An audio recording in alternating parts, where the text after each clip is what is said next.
maestro pesante, il genio della giornata, Totò, ti dico di più, il Vittorio De Sica, il Sagran Funci, minchia. Le pozze, da me sta facendo a mangiare le luci le verde, secca in mano. Ah, io mi caimo. Solato e magnaccio, ne trovano la vita e mi caimo io. Io sai quando mi caimo? Quando ci mangi i cannarozza. Pezzo di merda. Ecco Sangorico, hai sciamonetta. Capo terzo. Come in gesto, Cagliostro? Chiamalo, ne siamo insieme Mao Mao. E tu ti senti che ho scatto reddo. E che non facessi a spiegare con tutte queste voci. Sta lanciando l'anima. Non ti pare piatoso?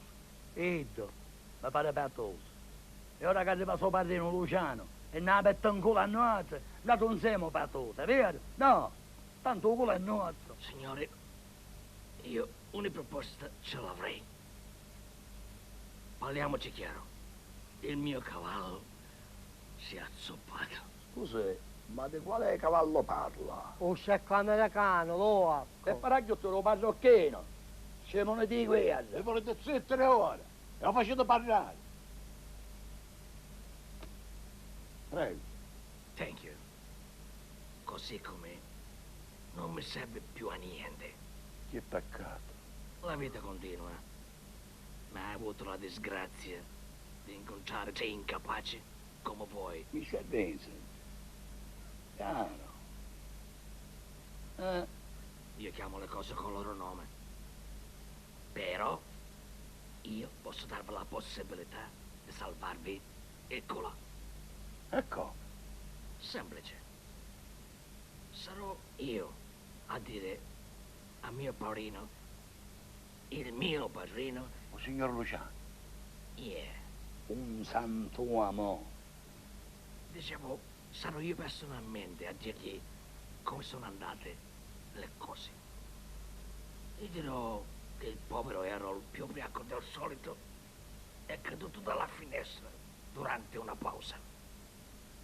A me crederà. Grazie, Vice. Grazie. Grazie dal più profondo del cuore. Grazie. Mr. Vincent, mi perdoni se io l'ho giudicata male. Se sei minchia dottore, non l'avete ancora capito, non ne vuole arrivare. Una merda d'uomo. Ma più acuto di voi due.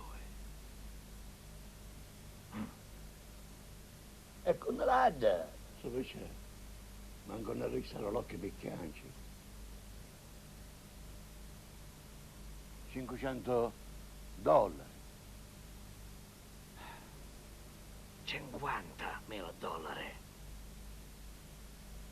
Che tanto vale che ci amo noi direttamente il nostro Luciano. Molto per molto. Sono fatte vostre. Sono io che rischio. Allora? Vabbè. Come fa? Ok. Però va sì è pesante detto, Mr. Vincent. Non vuoi ritenere questo cornuto Cagliostro?